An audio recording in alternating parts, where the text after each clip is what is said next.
Hey everyone, it's Pastor Jim, and I wondered, what is the best thing you have ever eaten? For me, it was at a wedding, and there was a lot of great food there. But I went to this one table that was called a mashed potato bar. And when you were there, they had all these toppings you could put on it. There was bacon and cheese and butter and chives.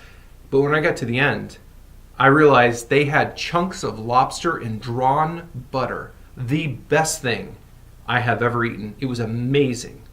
Now I'm convinced that when you get to heaven and you get to sit at the table of the feast, there's no way they don't serve lobster mashed potatoes.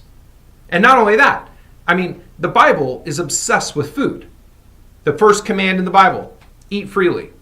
The last command in the Bible, drink freely. This is a table with rich and fat foods that are going to be for the enjoyment of all the people. Now, Jesus himself, he was a foodie.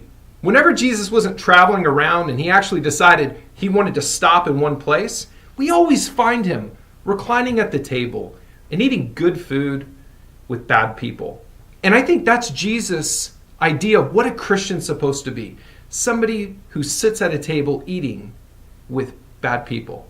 And that should be our definition too. Because even Jesus, the night before he was crucified, he gathers with his disciples. He needs one last meal with them. And he takes the Passover meal and he interjects a little cayenne pepper spiritual power to it.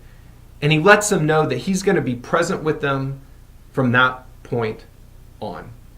And when I think about us, that's our goal. We need to extend our table. Who are we sharing our table with? Now for Jesus, that included the disciple that betrayed him. And the same thing can happen to us. You invite people to your table and you bring out your best china and you serve it out. And yet in the back of your mind, there's a kid that could chip your china. Or you take out that dusty bottle, something special, and you serve it up for everybody. And yet there's people there that won't appreciate it. Or maybe you extend your love to them and you let them know how much you care. They could slap your hands away. And yet, I believe this in the bottom of my heart.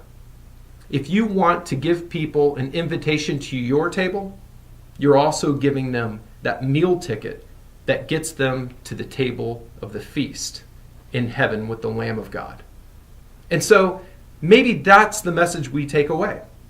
Maybe your goal is to take your best recipes and serve up your best food and give it to people. And who knows, if it's good enough, maybe Jesus is going to serve it at his table as well once we get to heaven.